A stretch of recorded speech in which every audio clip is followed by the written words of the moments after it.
Buat teman-temanku yang baru gabung, bisa cek di playlist untuk urutan videonya, dan bisa juga cek di playlist untuk judul barunya.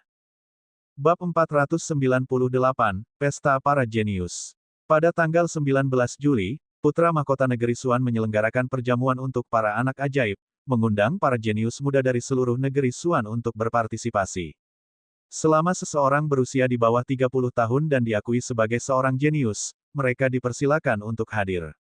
Sebulan sebelumnya, Istana Putra Mahkota mengirimkan gelombang pertama undangan yang diserahkan secara pribadi oleh para ahli dari istana tersebut kepada berbagai kekuatan berpengaruh di negeri Suan. Setengah bulan sebelum jamuan makan, gelombang kedua undangan pun dikirimkan, jumlahnya bahkan lebih banyak lagi, yang menyertakan semua talenta muda yang memiliki reputasi cukup baik di negeri Suan.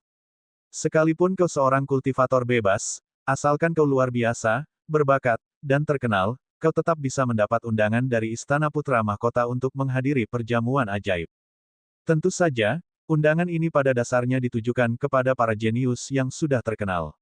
Bagi mereka yang berbakat dan belum dikenal, mereka tidak memiliki kesempatan ini, kecuali mereka mendatangi Istana Putra Mahkota sendiri, memamerkan kelebihan mereka sendiri untuk mendapatkan kualifikasi untuk berpartisipasi dalam perjamuan ini. Singkatnya, ambang batas untuk berpartisipasi dalam perjamuan keajaiban yang diadakan oleh Putra Mahkota Negara Suan tidaklah tinggi. Bahkan, dapat dikatakan cukup rendah. Bahkan jika Anda belum menerima undangan, masih ada kesempatan untuk berpartisipasi. Selanjutnya, para jenius dari seluruh negeri Suan berkumpul di ibu kota. Beberapa dari mereka berasal dari daerah terpencil dan telah memulai perjalanan mereka ke kota Suan setengah bulan yang lalu. Selama periode ini, kota Suan luar biasa ramai, dengan para jenius yang biasanya sulit ditemukan kini bermunculan di kota tersebut. Bahkan tanpa adanya janji-janji menggoda di jamuan makan yang diselenggarakan oleh Putra Mahkota Negeri Suan, para jenius dari seluruh penjuru tetap saja datang untuk hadir.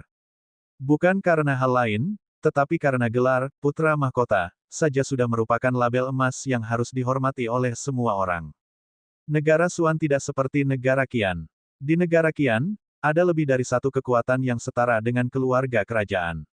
Meskipun keluarga kerajaan memiliki kendali terkuat atas negara Qian di permukaan, keluarga Li dan Sekte Kabut Ungu keduanya memiliki kekuatan yang cukup untuk bersaing dengan keluarga kerajaan.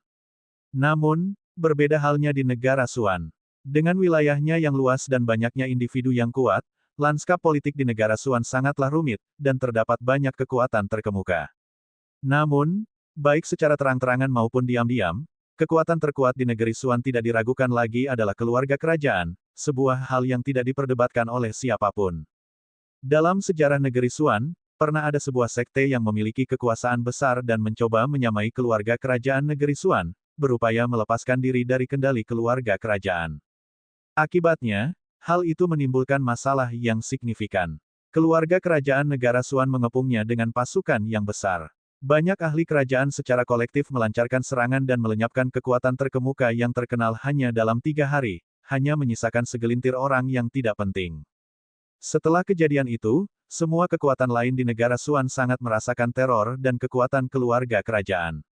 Di negara Suan, yang terbaik adalah tidak memprovokasi keluarga kerajaan atau bencana besar akan terjadi. Kecuali seseorang melarikan diri dari negara Suan, tidak ada yang dapat menahan keagungan keluarga kerajaan negara Suan. Kaisar negara Suan saat ini adalah orang terkuat di negara ini dalam arti sebenarnya, memiliki kecakapan bela diri yang luar biasa. Saat masih muda, ia pernah memimpin tim pengawal pribadi ke Gunung Ganas 100 binatang. Setelah menghilang selama lebih dari sebulan, ketika semua orang mengira pangeran muda itu telah meninggal, ia muncul sendirian dari Gunung Ganas 100 binatang berlumuran darah, menyeret di belakangnya seekor naga banjir yang hampir mati. Setelah itu, Kaisar Muda Negara Suan menggemparkan dunia. Ia mengalahkan banyak pangeran dengan kekuatan yang luar biasa, menindas semua rekannya saat itu, dan naik tahta menjadi Kaisar Negara Suan dengan sikap yang sangat mendominasi. Sekarang di masa keemasannya, Kaisar Negara Suan tidak pernah beraksi selama lebih dari 1 dekade. Tidak seorang pun tahu seberapa kuat dia sekarang, dan tidak seorang pun berani menantang otoritas keluarga kerajaan. Putra Mahkota saat ini, meskipun baru berusia 25 tahun, sudah menunjukkan keagungan yang dimiliki Kaisar di usianya. Berbakat luar biasa, unggul dalam kekuatan, dan telah mengalahkan 13 orang, ia telah membuat para pewaris beberapa pasukan terkemuka rela mengakui kelemahan mereka. Ketika orang-orang di negeri Xuan membicarakan putra mahkota saat ini, hanya satu kata yang terlintas dalam pikiran, tak terkalahkan. Akan tetapi, kekebalan ini tidak mencakup individu-individu kuat dari dua negara lainnya, apalagi para keajaiban menakutkan dari tiga negara atas. Perjamuan yang diselenggarakan oleh putra mahkota negara Xuan, yang mengundang para jenius dari seluruh negara Xuan, merupakan pertunjukan penghormatan yang agung. Siapa yang berani tidak menunjukkan muka? Siapa yang berani tidak hadir? Oleh karena itu, meskipun perjamuan ajaib itu mungkin tidak menjanjikan apa-apa, sejumlah besar anak ajaib akan berbondong-bondong hadir. Bahkan percakapan singkat dengan putra mahkota saat ini akan menjadi kehormatan besar, sesuatu yang bisa dibanggakan. Khusus untuk jamuan makan ajaib ini, bahkan akan ada harta karun kerajaan yang dipajang, yang menawarkan peluang besar untuk mendapatkan kekayaan besar. Karena itu, bahkan para talenta yang awalnya enggan hadir semuanya berbondong-bondong datang ke ibu kota.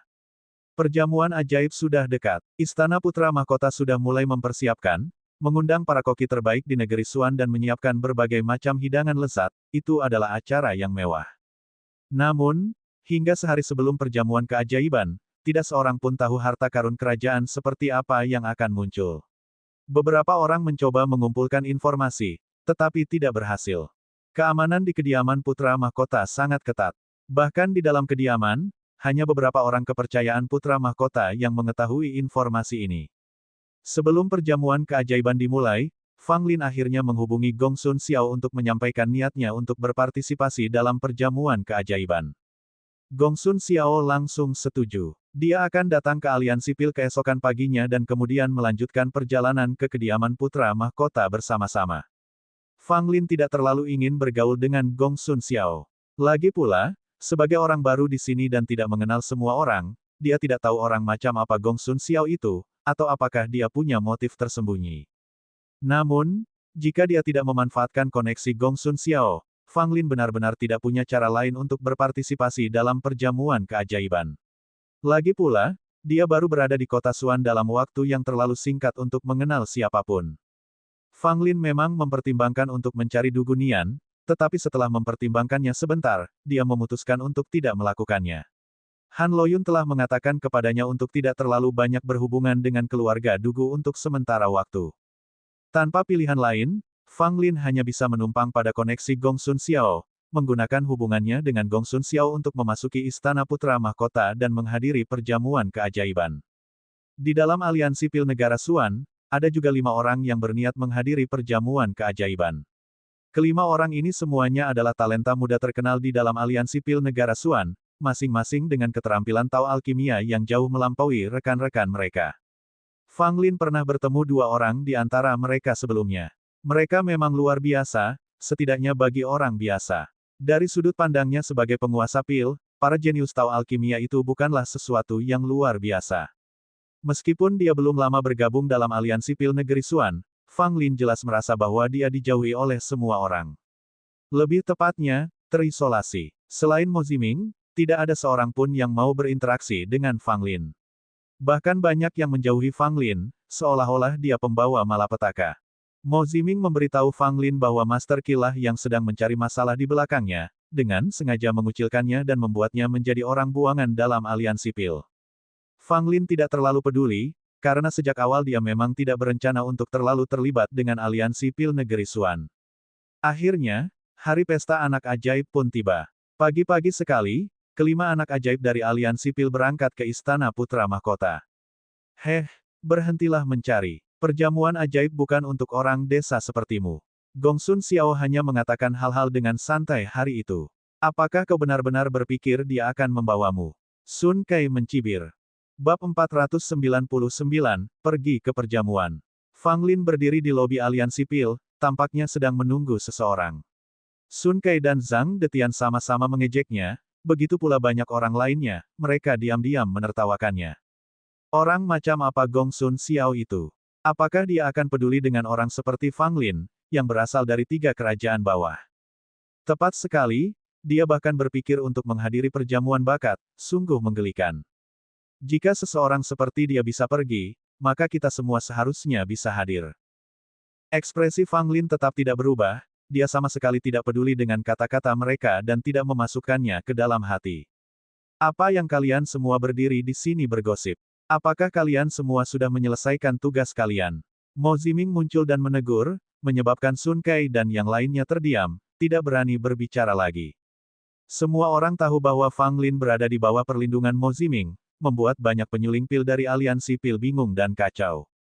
Mo Ziming agak aneh di sini. Meskipun menjadi pengurus, ia memegang status sebagai penatua, dan bahkan para penatua lainnya akan menunjukkan rasa hormat kepada Mo Ziming. Fakta bahwa Fang Lin dapat menerima perlindungannya membingungkan mereka. Mo Ziming mendekati Fang Lin, memberinya beberapa instruksi, dan kemudian meninggalkan lobi karena dia memiliki tugasnya sendiri untuk dilakukan. Beberapa saat kemudian, sebuah sosok muncul, tak lain adalah Gong Sun Xiao, berpakaian jubah putih tanpa noda. Apa? Gong Sun Xiao benar-benar datang. Bagaimana ini mungkin? Dia datang untuk Fang Lin. Sun Kai, Zhang Detian dan yang lainnya tercengang. Mereka hanya mengejek Fang Lin, namun Gong Sun Xiao benar-benar datang. Tamparan di wajah mereka ini datang terlalu cepat. Saudara Gong Sun. Fang Lin melangkah maju, tersenyum, dan memberi hormat pada Gong Sun Xiao. Gong Sun Xiao tersenyum, saya agak terlambat, membuat saudara Fang Lin menunggu agak lama. Jangan khawatir, saudara Gong Sun. Aku sudah sangat berterima kasih atas kehadiranmu, jawab Fang Lin. Tanpa penundaan lebih lanjut, Fang Lin meninggalkan aliansi pil bersama Gong Sun Xiao, dan mereka menuju ke Istana Putra Mahkota. Para anggota aliansi pil tercengang, semuanya tidak dapat bereaksi.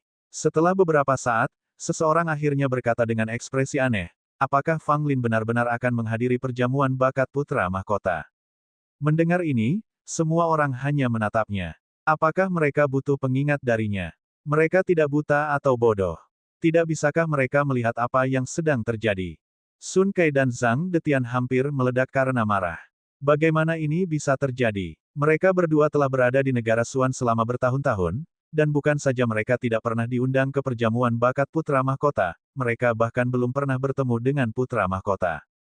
Tapi Fang Lin, dia baru berada di negara Suan selama setengah bulan, dan sekarang dia akan pergi ke perjamuan bakat yang diadakan oleh Putra Mahkota. Sungguh menyebalkan jika dibandingkan dengannya. Rumah Putra Mahkota terletak di selatan kota Suan, dipisahkan dari bagian kota lainnya oleh tembok, sehingga tidak dapat diakses oleh orang biasa. Pada hari pesta, bagian luar rumah besar itu penuh dengan keributan. Banyak talenta muda dari negara Suan berkumpul di sana, dan pengurus rumah besar itu secara pribadi menyambut mereka ke dalam rumah besar itu. Tentu saja, tidak ada yang datang dengan tangan kosong. Meski hanya sebuah jamuan makan, sopan santun tetap diharapkan. Hampir semua orang membawa hadiah, yang mereka serahkan kepada para pelayan Putra Mahkota. Dalam waktu singkat, banyak hadiah telah menumpuk di gerbang istana. Ketika Fang Lin dan Gong Sun Xiao tiba, banyak orang mengenali Gong Sun Xiao dan menyapanya. Ia membalas sapaan mereka dengan sopan, menunjukkan ketenarannya yang luar biasa di negeri Suan. Banyak orang ingin berteman dengannya. Gong Sun Xiao juga memperkenalkan Fang Lin kepada banyak orang, tetapi saat mereka mendengar bahwa Fang Lin berasal dari 3 kerajaan bawah, mereka kehilangan minat. Hanya karena rasa hormat kepada Gong Sun Xiao, mereka terus mengobrol ringan dengan Fang Lin. Fang Lin dalam hati mencibir mereka. Orang-orang berbakat dari negara Suan semuanya sombong dan merendahkan dirinya, orang asing dari 3 kerajaan bawah. Jika bukan karena perkenalan Gong Sun Xiao, mereka bahkan tidak akan mau berinteraksi dengannya.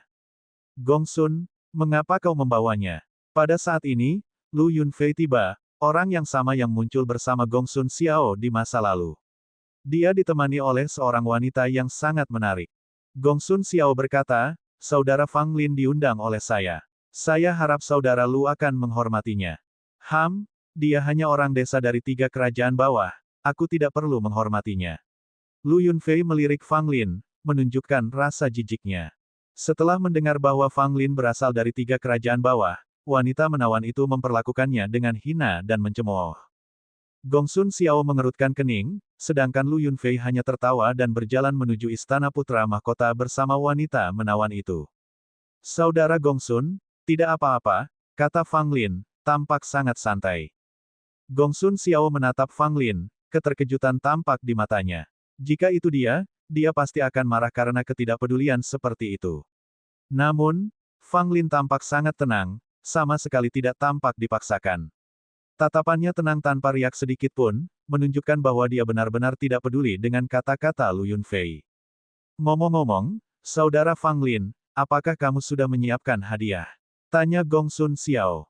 Fang Lin mengangguk. Ia tahu bahwa tidak sopan menghadiri jamuan makan dengan tangan kosong. Kemudian, mereka berdua berjalan menuju Istana Putra Mahkota. Saat tiba giliran mereka, Gong Sun Xiao memberikan sebuah pedang berkilau sebagai hadiahnya, yang diterima secara langsung oleh pengurus Istana Pangeran. Fang Lin memberikan 2 ramuan obat kuno. Meskipun itu bukan ramuan berusia ribuan tahun, namun ramuan itu berusia 800 tahun. Sebagai hadiah ucapan selamat, itu sudah lebih dari cukup. Meskipun Fang Lin tidak mendapat undangan, dia diundang oleh Gong Sun Xiao, dan karenanya, tidak ada seorang pun dari Istana Pangeran yang mengajukan pertanyaan lebih lanjut. Begitu memasuki rumah besar itu, terlihatlah sebuah taman yang luas. Taman itu dipenuhi dengan tanaman hijau subur dan bunga-bunga berwarna-warni, udaranya pun dipenuhi dengan aroma harum yang manis. Di taman, beberapa batu yang unik dan ditempatkan dengan terampil digunakan sebagai dekorasi, selaras dengan bunga-bunga yang mempesona, menciptakan tontonan visual yang menyenangkan. Taman itu cukup luas. Saat itu banyak orang jenius dari negara Suan tengah asyik berdiskusi. Fang Lin dan Gong Sun Xiao memperhatikan Lu Yunfei yang tengah asyik mengobrol dengan 2 pemuda berbakat sambil menggendong wanita menawan itu. Fang Lin juga memperhatikan 5 orang jenius muda dari aliansi Pil yang telah tiba di perjamuan sebelum mereka. Mereka semua berdiri terpisah, tidak berkumpul bersama. Namun, masing-masing dari mereka dikelilingi oleh sekelompok orang, yang dengan jelas menunjukkan popularitas mereka. Hal ini tidak mengherankan karena kelima orang ini adalah jenius alkimia yang paling menonjol dalam aliansi Pil, dengan masa depan yang tak terbatas. Semua orang ingin berteman dengan pembuat pil, terutama yang jenius. Gong Sun, kau juga sudah datang. Sebuah suara terdengar. Gong Sun Xiao dan Fang Lin menoleh ke belakang dan melihat seorang pria berpakaian mewah berjalan mendekat dengan santai. Ekspresi Gong Sun Xiao sama sekali tidak menunjukkan emosi. Bahkan, ada sedikit rasa tidak suka, yang menunjukkan bahwa dia tidak cocok dengan pria berpakaian mewah ini. Bab 500, aku tidak menindas orang lain, tapi orang lain menindasku. Jika kamu, Qin Tianchuan, bisa datang, aku juga, Gong Sun Xiao, kata Gong Sun Xiao dengan dingin. Pemuda berjubah bernama Qin Tianchuan tersenyum tipis, lalu mengalihkan perhatiannya ke Fang Lin, sambil menyeringai, apakah ini pelayanmu? Dia tampaknya cukup bodoh. Fang Lin tetap tanpa ekspresi, sedangkan Gong Sun Xiao mengerutkan kening dan membalas, Qin Tianchuan, jaga mulutmu. Dia adalah temanku yang diundang dan juga berpartisipasi dalam perjamuan bakat putra mahkota. Mendengar ini, wajah Qin Tianchuan menunjukkan keterkejutan. Dia dengan kurang ajar menilai Fang Lin dan kemudian mencibir dengan nada mencemooh, Gong Sun Xiao, kamu selalu suka bergaul dengan orang-orang yang tidak cocok, dan bahkan membawa mereka ke sini. Kamu sekarang bukan hanya menjadi bahan tertawaan, tetapi kamu juga menurunkan standar perjamuan bakat ini. Gong Sun Xiao sangat marah, jaga ucapanmu, Qin. Jangan salahkan aku jika aku kehilangan kesabaran. Qin Tianchuan tidak menunjukkan rasa takut, jadi, apakah kau ingin melawanku di sini? Aku hanya mengatakannya apa adanya. Pilihan temanmu, Gong Sun Xiao, benar-benar menyedihkan. Tepat saat Gong Sun Xiao hendak menghadapi Qin Tianchuan, Fang Lin menahannya. Sambil tersenyum, dia berkata, biarkan saja. Jika seekor anjing menggonggong pada seseorang, akan sangat tidak pantas bagi kita untuk bertengkar dengan anjing itu. Mendengar perkataan ini, wajah Qin Tianchuan langsung menjadi gelap, dan tatapannya yang penuh dengan niat membunuh tertuju pada Fang Lin. Gong Sun Xiao pun sama terkejutnya, tak menyangka Fang Lin yang sedari tadi diam saja, akan langsung menyebut Qin Tianchuan anjing. Nak, aku akan memberimu kesempatan. Berlututlah di hadapanku dan benturkan kepalamu ke tanah. Lalu, biarkan aku mematahkan anggota tubuhmu dan aku akan mengampuni nyawamu. Suara Qin Tianchuan dipenuhi dengan sikap acuh tak acuh yang dingin, seolah-olah tidak ada ruang bagi Fang Lin untuk menolak. Fang Lin mengangkat bahu acuh tak acuh, maaf, saya menolak. Pada titik ini, keributan itu telah menarik perhatian banyak orang yang mulai berkumpul di sekitarnya. Apa yang sedang terjadi? Sepertinya Qin Tianchuan dan Gong Sun Xiao melakukannya lagi. Bukan, itu orang yang dibawa Gong Sun Xiao. Namanya Fang Lin, kan? Seorang individu berbakat dari tiga kerajaan bawah, entah bagaimana berhasil mengambil hati Gong Sun Xiao. Sekarang, situasinya menjadi menarik. Fang Lin benar-benar berani menyebut Qin Tianchuan seekor anjing. Meskipun Qin Tianchuan memang bukan orang baik, tidak ada seorang pun yang pernah secara terbuka memanggilnya anjing. Fang Lin akan berada dalam masalah besar. Dia tidak tahu statusnya. Orang-orang berdiskusi di antara mereka sendiri, penuh keheranan atas keberanian Fang Lin sekaligus mengungkapkan rasa simpati kepadanya. Orang macam apa Qin Tianchuan itu? Dia adalah murid berbakat dari Sekte Lima Elemen yang perkasa di negara Suan, dan junior dari seorang tetua Sekte Lima Elemen. Terlepas dari kekuatannya sendiri atau kekuatan pendukungnya, dia sangat sulit untuk diganggu. Bahkan Gong Sun Xiao, yang memiliki hubungan buruk dengan Qin Tianchuan, jarang sekali melakukan konfrontasi agresif dengannya. Namun, Fang Lin ini, seorang dusun dari tiga kerajaan bawah, berani menghina Qin Tianchuan secara langsung. Apakah dia sedang mencari kematian? Banyak orang yang tidak sabar menunggu drama ini dimulai. Melihat karakter Qin Tianchuan, dia mungkin akan mengkritik Fang Lin. Banyak dari mereka yang sangat senang menyaksikan pemandangan seperti itu. Baru-baru ini, nama Fang Lin telah menimbulkan banyak kebencian di antara para jenius dari negara Suan. Seberapa berbakatkah seorang jenius dari tiga kerajaan bawah? Pada saat ini, banyak di antara mereka yang menduga Qin Tianchuan akan benar-benar menghancurkan Fang Lin dan membuat orang desa ini mengerti bahwa dia bukan apa-apa di negeri Suan dan tidak berhak menyebut dirinya seorang jenius. Qin Tianchuan, apakah kau memaksaku untuk berkonfrontasi denganmu? Gong Sun Xiao maju selangkah dan berkata dengan nada dingin. Dengan tatapan tajam ke arah Gong Sun Xiao, Qin Tianchuan menunjuk ke arah Fang Lin dan berkata, dia harus bertanggung jawab atas kata-kata dan tindakannya.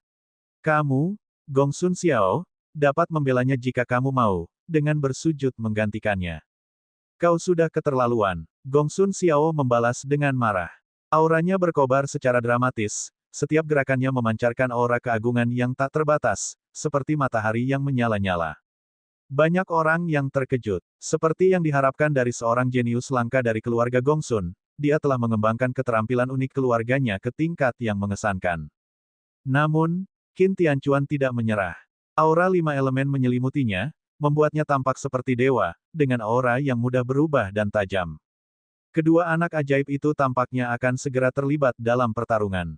Saudara Gong Sun, biar aku yang mengurusnya. Tepat saat itu, Fang Lin angkat bicara. Sementara Fang Lin bisa saja memilih bersembunyi di belakang Gong Sun Xiao dan membiarkan dia berurusan dengan Qin Tianchuan, melakukan hal itu akan membuatnya terlihat semakin memalukan. Sayang, aku tidak bisa bersikap rendah hati lagi. Aku mengurus urusanku sendiri, tetapi orang-orang masih ingin mengusikku. Dunia macam apa ini? Sambil berbicara, Fang Lin bergerak untuk berdiri di depan Gong Sun Xiao. Gong Sun Xiao mengerutkan kening dan berkata, Saudara Fang Lin, sebaiknya kamu mundur. Aku bisa mengatasi ini, Qin Tianchuan. Qin Tianchuan mendengus acuh tak acuh, karena kau meminta kematian, aku akan menurutinya.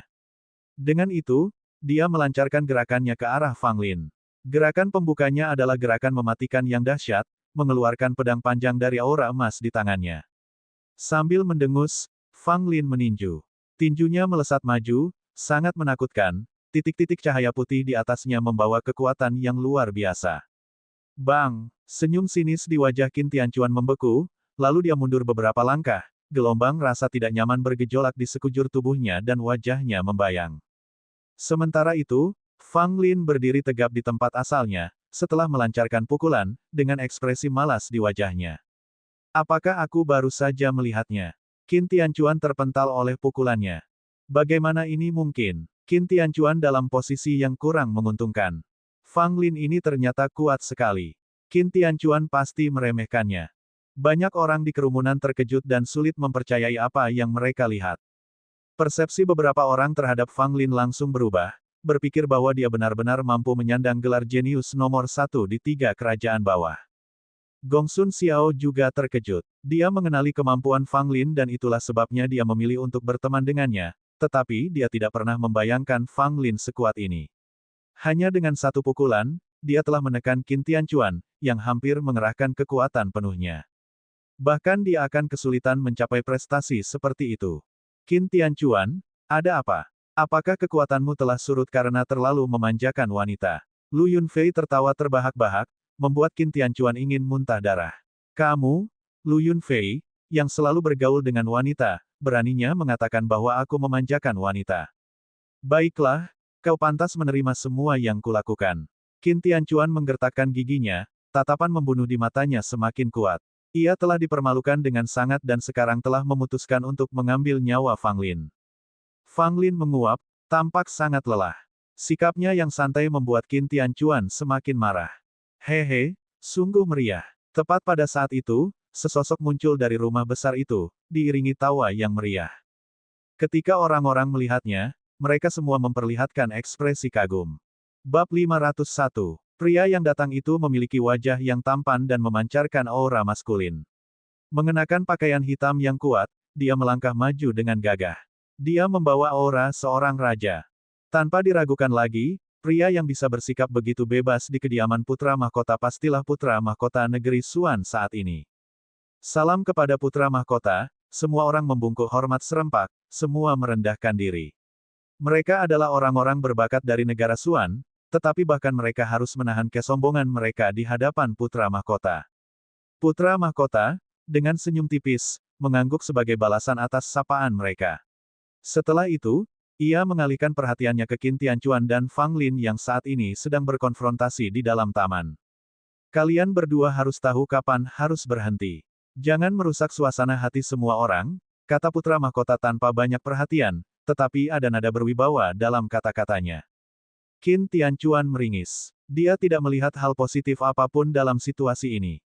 Dia tidak puas karena telah mengambil jalan pintas dalam konfrontasinya dengan Fang Lin. Namun, dia tidak berani menentang perintah putra mahkota, terutama karena saat ini dia berada di istana putra mahkota yang sedang menyelenggarakan perjamuan. Jika dia membuat keributan, bukankah itu tidak sopan kepada putra mahkota? Fang Lin tersenyum acuh tak acuh. Dia tidak terlalu mempermasalahkannya. Dia tidak dirugikan, jadi jika dia disuruh berhenti, maka dia akan berhenti. Qin Tianchuan melotot ke arah Fang Lin. Meskipun dia telah mundur sementara, jelas dia tidak berniat membiarkan Fang Lin begitu saja. Putra mahkota juga melirik Fang Lin, namun Fang Lin menyadari sedikit rasa dingin di mata putra mahkota. Setelah merasakan hal ini, Fang Lin menjadi waspada dan curiga. Bagaimanapun, dia tidak menyinggung putra mahkota. Tatapan dingin putra mahkota pada Fang Lin hanya sesaat. Kecuali Fang Lin, tatapan itu tidak diperhatikan oleh orang lain yang hadir. Hari ini adalah hariku untuk menyelenggarakan jamuan makan besar. Aku harap kalian semua bisa menghargaiku. Jika kalian punya keluhan, selesaikan setelah jamuan makan. Tolong jangan buat keributan di istanaku, kata Zhou Yishui, putra mahkota. Meskipun nadanya lembut, beratnya statusnya jelas terungkap. Tidak seorang pun yang hadir menganggap Zhou Yishui sombong. Malah, mereka menerima pernyataannya sebagai hal yang wajar. Zhou Yishui kembali ke istana bagian dalam, dan suasana di taman berubah sedikit suram. Bagaimanapun, Zhou Yishui baru saja muncul untuk menegur mereka. Qin Tianchuan sangat marah dan tidak punya cara untuk melampiaskannya. Dia hanya bisa menatap Fang Lin seperti binatang buas yang mengincar mangsanya. Banyak orang yang hadir diam-diam mengamati Fang Lin, bergumam tentang konfliknya dengan Qin Tianchuan. Meskipun konflik tersebut telah diredakan sementara oleh campur tangan putra mahkota Zhou Yishui, mereka yang mengenal Qin Tianchuan tahu bahwa ini bukanlah akhir dari segalanya. Fang Lin kemungkinan akan menghadapi masalah di masa mendatang. Faktanya, mengingat sikap kejam Sekte Lima Elemen, Fang Lin bahkan mungkin berada dalam bahaya nyawanya. Ini salahku. Aku tidak sengaja melibatkanmu, Gong Sun Xiao meminta maaf kepada Fang Lin. Fang Lin tersenyum tipis, tidak masalah, aku sudah terbiasa. Jika terlilit hutang, kamu tidak merasa tertekan, jika kutu rambutmu terlalu banyak, kamu tidak merasa gatal. Melihat Fang Lin begitu santai, Gong Sun Xiao buru-buru mengingatkannya, Qin Tianchuan menyimpan dendam. Kamu harus lebih berhati-hati. Mudah untuk menghindari tombak di tempat terang, tetapi sulit untuk menghindari pisau di tempat gelap. Fang Lin mengangguk, dia mengerti hal-hal ini. Sekte Lima Elemen adalah kekuatan besar di negara Suan, tetapi dia hanya memiliki sedikit perselisihan dengan Qin Tianchuan. Kemungkinan besar itu tidak akan melibatkan Sekte Lima Elemen. Jika Sekte Lima Elemen mengejarnya karena masalah kecil seperti itu, maka mereka terlalu berpikiran sempit. Oh, Lihat, lihat, Putri Komandan Sirwo ada di sini. Mutiara keluarga Dugu telah tiba. Santo Hanli dari Sekte Jade Void juga ada di sini. Tiga gadis cantik Bak Dewi datang bersamaan, mengundang decak kagum. Banyak pria yang hadir terpesona. Ketiga wanita itu memiliki pesona yang berbeda-beda, setiap kerutan di dahi dan senyum mereka tampak berseri-seri, menyebabkan banyak pemuda percaya bahwa tidak ada yang lebih mempesona di dunia ini. Banyak talenta menyambut mereka dengan gembira, berbincang dengan tiga putri berbakat paling populer di negeri Suan. Qin Tianchuan melirik Fang Lin dengan jijik, lalu tersenyum untuk menyambut ketiga putri berbakat itu. Fang Lin melirik dan setelah mengenali satu di antara ketiganya, dia merasakan sakit kepala. Ahem, kakak Gongsun, aku akan berdiri di belakangmu. Fang Lin mencoba bersembunyi di belakang Gongsun Xiao, tetapi Gongsun sudah lebih duluan menemui ketiga wanita itu, meninggalkan Fang Lin dalam posisi yang canggung. Hampir semua pria yang hadir menyambut mereka. Namun, mereka semua adalah orang-orang terhormat, perilaku mereka sopan dan tidak membuat orang lain merasa tidak nyaman. Pada saat ini, salah satu dari ketiga wanita itu tiba-tiba berseru pelan, seolah-olah dia telah menyadari sesuatu. Setelah itu, wanita muda berpakaian hitam itu tampak tidak sabar saat meninggalkan kerumunan. Permisi, permisi, pindah, pindah, semua orang terkejut. Apa sebenarnya yang ingin dilakukan permata keluarga Dugu? Wanita muda berpakaian hitam itu berhasil menerobos kerumunan dan berdiri di depan Fang Lin, matanya yang jernih tertuju padanya. Fang Lin melihat sekelilingnya, seolah-olah dia tidak melihat orang yang berdiri di depannya. Beberapa orang di dekatnya tercengang. Apa yang terjadi? Permata keluarga Dugu mengincar Fang Lin. Apakah keduanya saling kenal, atau ada semacam dendam di antara mereka? Putri Komandan Sirwo dan Saintes Hanli menunjukkan keterkejutan di mata mereka. Tak satu pun dari mereka menduga permata keluarga Dugu akan melakukan aksi seperti ini. Apa yang tengah coba dia lakukan? Hei, kau tidak berani menatapku? Tanya wanita berpakaian hitam itu, suaranya ramah namun penuh ketidakpuasan. Fang Lin terbatuk dan akhirnya mengalihkan pandangannya kepada wanita berpakaian hitam di depannya. Oh, bukankah ini, siapa namanya? Kata Fang Lin, pura-pura terkejut. Dugu Nian menggertakkan giginya dan ingin menendang Fang Lin. Wanita berpakaian hitam, permata keluarga Dugu, memang Dugu Nian. Nona Dugu, jika Fang Lin ini menaruh dendam padamu, kami akan membantumu memberinya pelajaran. Benar sekali, Nona Dugu, katakan saja kata itu dan kami akan memusnahkannya. Berani menyinggung Nona Dugu, dia sama saja dengan mencari kematian. Pada saat ini, dipimpin oleh Qin Tianchuan, sekelompok talenta muda dengan bersemangat menawarkan diri untuk membantu Dugu Nian mendisiplinkan Fang Lin. Banyak orang menggelengkan kepala, Fang Lin tampaknya sangat pandai menyinggung orang. Ia bahkan berhasil mengembangkan dendam dengan nona muda dari keluarga Dugu. Mendengarkan para talenta muda itu, Fang Lin merasa merinding. Ia benar-benar takut Dugu Nian, yang ingin membalas dendam atas tindakannya di masa lalu, akan langsung menghajar para talenta ini. Melawan satu atau dua orang, mungkin tak masalah, tetapi jika begitu banyak yang menyerangnya sekaligus, bahkan jika ia memiliki 6 lengan, ia akan tersungkur ke tanah. Pada saat ini, Fang Lin ingin berbalik dan lari. Lupakan rasa malunya. Diam. Namun siapa sangka Dugu Nian akan berteriak, wajahnya penuh dengan ketidaktoleranan. Teriakannya mengejutkan mereka yang menawarkan bantuan, membuat mereka ternganga di tempat. Bab 502, rasakan sensasi dipukuli. Meskipun semua orang di negara Suan tahu bahwa Nona Dugu memiliki temperamen yang berapi-api, mereka tidak menyangka temperamennya akan meledak-ledak. Orang-orang yang hadir semuanya adalah para jenius dari berbagai tempat di negara Suan. Namun, Dugu Nian tidak mau repot-repot dan malah menyuruh mereka semua untuk diam saja. Beberapa orang memasang ekspresi malu. Dimarahi Dugu Nian seperti itu, agak memalukan. Lagi pula, mereka hanya berbicara tentang memberi pelajaran pada Fang Lin atas namanya, tetapi kemudian dia sama sekali mengabaikan mereka dan bahkan merasa terganggu dengan suara mereka. Namun, tidak ada seorang pun yang berani kehilangan kesabaran, bahkan jika mereka tidak puas dengan Dugu Nian, mereka tidak menunjukkannya. Berani sekali kau, Fang Lin. Kau datang ke wilayahku dan tidak memenuhi kewajibanmu untuk segera menemuiku. Kau bahkan mencoba menghindariku. Apa yang ingin kau katakan?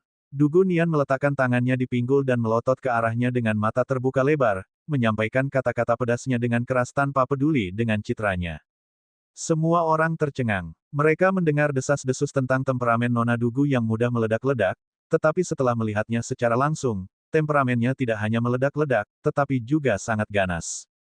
Dia terus-menerus menyebut dirinya sebagai Tuan Muda. Apakah ini benar-benar keluar dari mulut seorang gadis berusia 16 atau 17 tahun? Putri Siruo dan Saintes Hanli juga kehilangan kata-kata. Mereka telah mengenal Dugu Nian sejak lama dan memahami temperamennya dengan baik. Sebelumnya, keduanya telah berulang kali memperingatkan Dugu Nian untuk mengendalikan emosinya, tetapi sekarang tampaknya dia sama sekali tidak mengindahkan nasihat mereka. Namun mereka juga penasaran seperti apa orang seperti Fang Lin ini. Apa yang menyebabkan Nona Dugu bertindak tidak pantas seperti itu? Mereka tidak tampak seperti musuh, tetapi lebih seperti sepasang kekasih yang sedang bertengkar. Dengar, tolong berbaik hatilah. Bagaimanapun juga, kau adalah nona muda dari keluarga Dugu yang terhormat. Kau seharusnya tidak bertingkah seperti wanita jalang, kata Fang Lin, agak tak berdaya. Mendengar hal ini, Dugu Nian menjadi semakin marah dan berteriak lebih keras, apakah kamu mengatakan aku bertingkah seperti tikus tanah? Di mana aku menyerupai tikus tanah? Apakah kamu pernah melihat tikus tanah semuda dan secantik aku? Apakah kamu buta atau semacamnya? Semua orang diam-diam setuju dengan kata-kata Fang Lin. Pada saat ini, Dugu Nian benar-benar menyerupai tikus tanah. Tentu saja, meskipun dia mirip tikus tanah, dia masih muda dan cantik. Fang Lin, yang menjadi sasaran omelannya, tidak berani membalas. Pertama, dia berada di wilayahnya, dan saat dia memanggil mereka, banyak orang akan melompat keluar untuk memukulinya. Kedua, dia dan Dugu Nian adalah kenalan lama, dan dia akrab dengan temperamennya. Apakah kamu sengaja menghindariku? Setelah selesai meluapkan amarahnya, Dugu Nian bertanya lagi dan terus menatap Fang Lin, menantikan jawabannya. Fang Lin merasa sangat canggung di bawah tatapannya yang tak henti-hentinya dan tidak tahu kemana harus mengarahkan pandangannya. Dia bergumam menjawab, dari mana kamu mendapatkan ide itu? Aku baru di sini, aku hampir tidak mengenal siapapun, apalagi bagaimana cara menghubungimu. Kalau tidak, aku akan menjadi orang pertama yang menghubungimu, mengetahui kamu ada di sini. Dia berhenti sejenak sebelum menambahkan dengan suara dewasa yang dipaksakan, bagaimanapun juga, aku tetap tuanmu. Mendengar ini, semua orang terkejut, Fang Lin adalah guru Dugu Nian. Apa yang terjadi? Para jenius yang hadir semuanya tercengang. Siapa sebenarnya Fang Lin ini? Mereka mendengar bahwa dia hanyalah seorang jenius dari 3 kerajaan bawah, jadi bagaimana dia bisa menjadi guru Dugu Nian? Fakta bahwa Dugu Nian tetap tinggal di Sekte Kabut Ungu untuk menerima Fang Lin sebagai gurunya hanya diketahui oleh beberapa orang dalam keluarga Dugu dan tidak beredar luas. Lagi pula, jika hal seperti ini sampai terbongkar, itu akan memalukan, dan keluarga Dugu tidak ingin orang-orang dari negeri Suan mengetahui bahwa Dugu Nian telah memiliki hubungan yang tidak jelas dengan seorang anak laki-laki dari 3 kerajaan bawah. Pes, guru macam apa kamu? Yang kamu tahu cuma cara menggertakku, jawab Dugu Nian agresif. Apa, orang ini menindas Nona Dugu? Ini adalah berita paling mengejutkan yang pernah saya dengar hari ini. Saya mencium bau gosip, keingintahuan saya terusik. Semua jenius muda di sana menatap dengan mata terbelalak, mereka semua adalah pengagum Dugu Nian. Mereka hampir tidak bisa berbicara sepatah kata pun padanya pada waktu-waktu biasa, namun Fang Lin dinyatakan bersalah karena menindasnya. Ini benar-benar tidak bisa dimaafkan. Fang Lin, aku menantangmu berduel. Jahat Fang Lin, semoga kau dibantai hingga 1000 keping. Berani menggertak Nona Dugu, apakah kamu sudah bosan hidup? Melihat para jenius muda bermata merah itu, Fang Lin meringis. Ia merasa seolah-olah baru saja membantai seluruh keluarga mereka. Dugu Nian menatap tajam ke arah orang-orang itu, dan seketika meredakan amarah mereka. Itulah kekuatan tatapan mata tunggal, mereka tidak dapat menahannya. Apa sebenarnya yang ingin kau lakukan? Fang Lin mengakui. Gadis ini memang pertanda buruk, berpapasan dengannya tidak akan pernah menghasilkan sesuatu yang baik. Dugu Nian mendengus, sikap genitnya terlihat jelas. Dia berkata, ku dengar kau cukup hebat di 3 kerajaan bawah. Aku hanya ingin melihat apakah kau masih lebih hebat dariku. Fang Lin tercengang. Apakah ini yang Dugu Nian ingin lakukan? Mengalahkannya. Dugu Nian menampakkan senyum licik. Dulu di negara Qian, dia tidak bisa mengalahkan Fang Lin. Namun sekarang, setelah berlatih keras di dalam keluarganya, kekuatannya meningkat pesat. Dia ingin membalas dendam dan membuat Fang Lin merasakan kekalahan yang pernah dialaminya. Apa yang kau katakan? Kau takut. Akui saja kalau kau takut. Tidak ada yang perlu dipermalukan, Dugunian memprovokasi dengan sombong, menggunakan taktik yang jelas untuk memancingnya bertindak. Ini adalah istana putra mahkota, tidak baik memulai perkelahian di sini. Tepat saat Fang Lin selesai berbicara, putra mahkota Zhou Yishui muncul. Jangan khawatir, jika Nona Dugu tertarik, tidak ada salahnya mengadakan pertandingan persahabatan. Kita bisa membawanya ke Akademi Bela Diri, kata Zhou Yishui sambil tersenyum. Setelah melihat Zhou Yishui, Dugunian membungkuk kecil sebelum melanjutkan menantang Fang Lin dengan tatapannya. Fang Lin merasa jengkel. Ia sudah terjerumus terlalu dalam dan harus menerima tantangan itu. Baiklah, kurasa aku, gurumu, harus memberikan beberapa petunjuk, kata Fang Lin, pura-pura enggan, yang membuat semua orang semakin ingin meninjunya. Mereka semua tiba di Akademi Bela Diri, tempat yang luas dan cocok untuk duel. Ini jelas merupakan tempat putra mahkota Zhou Yishui berlatih bela diri. Fang Lin dan Dugunian berdiri saling berhadapan. Sudah lebih dari setahun sejak terakhir kali mereka bertemu, dan mereka tidak menyangka akan bertemu lagi dalam situasi seperti ini. Bisakah Nona Dugu menang melawan Fang Lin itu? Sulit untuk mengatakannya, dia tampaknya cukup rendah hati. Sebelumnya, Qin Tianchuan juga terdorong mundur oleh pukulannya. Apa kau bodoh? Apa kau pikir jika anak ini menyentuh Nona Dugu, dia akan bisa keluar dari sini hidup-hidup? Benar, dan kekuatan Nona Dugu juga tidak bisa diremehkan. Pertandingan bahkan belum dimulai, tetapi orang-orang sudah berspekulasi. Banyak dari mereka yang menonton Fang Lin, jika dia berani menyakiti Nona Dugu dengan cara apapun, mereka akan langsung turun tangan untuk menekannya dengan paksa. Kalian berdua bisa mulai saat sudah siap, Zhou Yishui mengumumkan, sambil berdiri dengan kedua tangan di belakang punggungnya. Dengan ekspresi percaya diri, Dugunian melompat ringan dan memulai gerakannya ke arah Fang Lin. Bab 503, Telapak Tangan Petir. Fang Lin tercengang melihat tindakan Dugunian. Gadis ini telah tumbuh jauh lebih kuat dalam waktu yang singkat, jauh di luar dugaan Fang Lin. Sosok Dugunian berkelebat, sepasang tangan giok memancarkan cahaya keperakan redup, bagaikan bilah pisau tajam yang membidik dada Fang Lin. Fang Lin terkejut dengan teknik gerakan Dugunian. Dia ingat bahwa dia belum pernah menggunakan teknik semacam ini sebelumnya. Apakah dia mempelajarinya setelah kembali ke negara Suan? Tanpa ragu sedikit pun, Fang Lin mengulurkan kedua tangannya, dengan akurat dan tegas menangkap pergelangan tangan Dugunian, menghentikan gerakannya.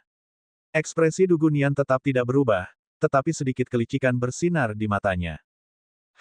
Fang Lin sedikit terkejut dan segera melepaskan pergelangan tangan Dugunian. Kedua lengan Dugunian terbungkus cahaya keperakan. Begitu Fang Lin menyentuh cahaya perak itu, dia merasakan sakit yang menusuk, seolah-olah dia sedang dialiri listrik. Seni bela diri macam apa ini? Fang Lin agak heran. Dengan kebingungan yang muncul di hatinya, dia tidak lagi ceroboh. Dia mengepalkan tinjunya erat-erat dan melemparkan pukulan. Kekuatan pukulan itu segera membuat Dugunian berubah warna.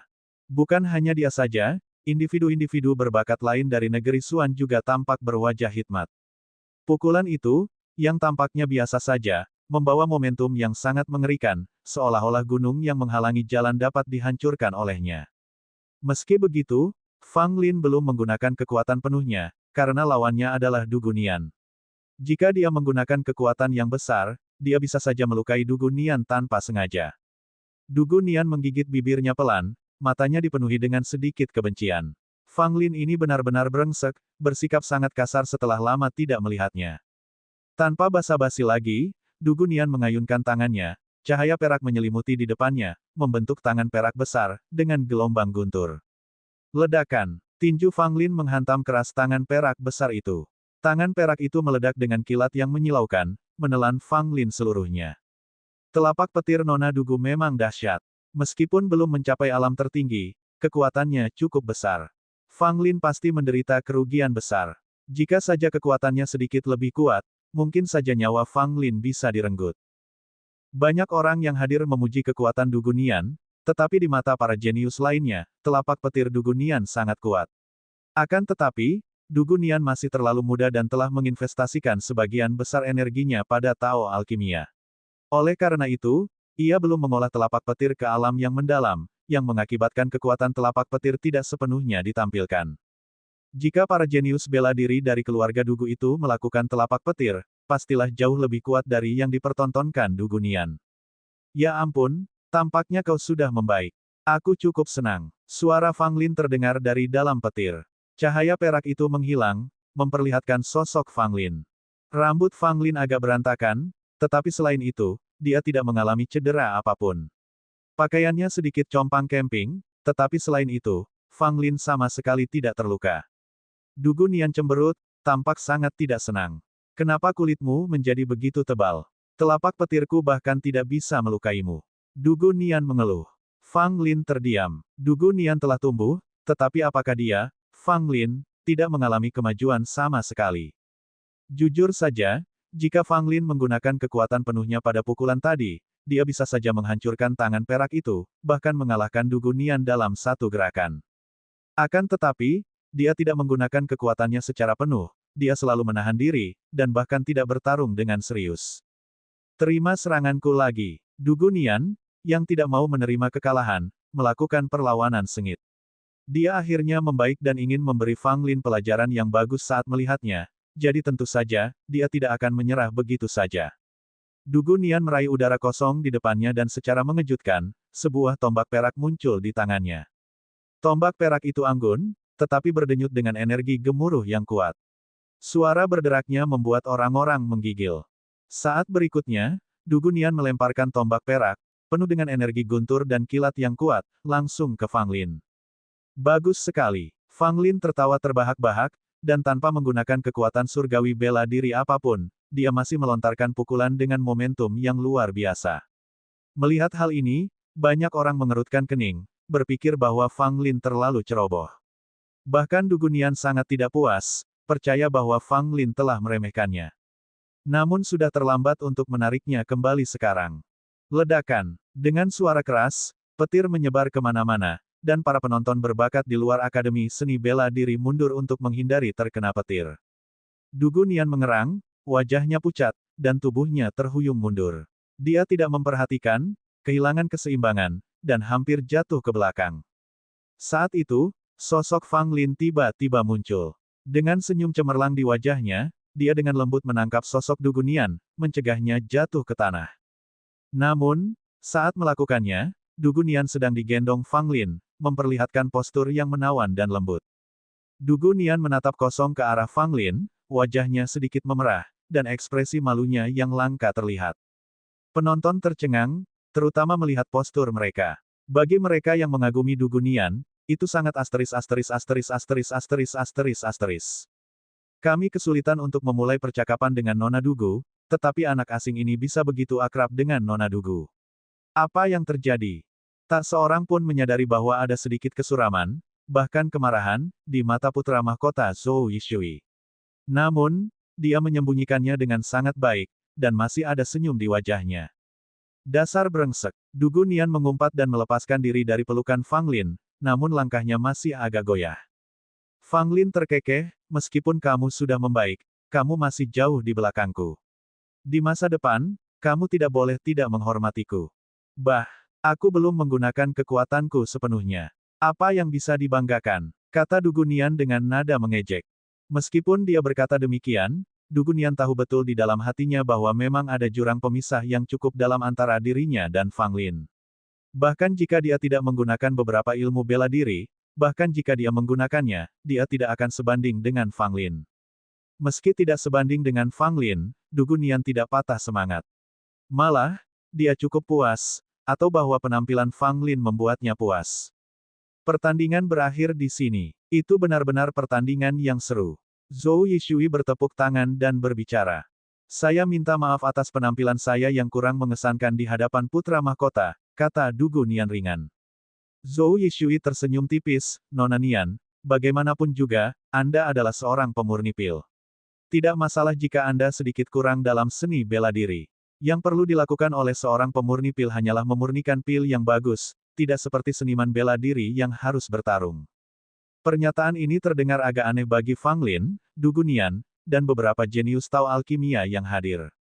Bab 504. Perkataan Zhou Yishui seolah meremehkan para penyuling pil, memicu ketidakpuasan di antara beberapa penyuling pil jenius yang hadir. Sekalipun Anda adalah putra mahkota negeri Suan, penghinaan seperti itu terhadap pembuat pil terlalu berlebihan. Dugu Nian, yang tidak senang, membalas, Yang Mulia, ada juga orang-orang kuat di antara para penyuling pil. Hanya saja aku bukan salah satu dari mereka. Hehe, begitukah? Zhou Yishui tidak menanggapi bantahan Dugu Nian dengan serius, dia hanya menanggapi dengan tawa acuh tak acuh.